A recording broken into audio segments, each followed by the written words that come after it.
Dalawa sugatan sa magkahiwalay na aksidente sa San Jacinto, Pangasinan. Insidente sa pool sa CCTV. May ulat si Glam Calicdan Dizon.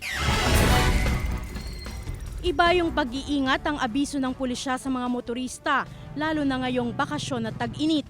Sa San Jacinto, Pangasinan, nasa 3 vehicular accident ang naitatala kada linggo. Noong linggo lang nagkaroon ng banggaan ng motorsiklo at tricycle sa bahagi ng National Highway sa Barangay Magsaysay. Sa kuha ng CCTV, pasado alas 8 ng gabi, makikita ang tricycle na papaliko sa gasolinahan para sana magpagas nang biglang sumulpot ang humaharurot na motorsiklo patungong Mangaldan at sinalpok nito ang tricycle.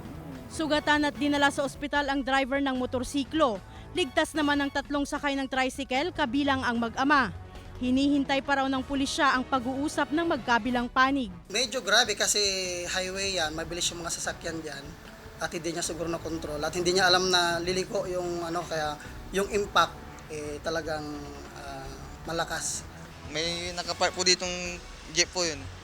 Yung biglang may sumalpok na parang mga nabasag ganun.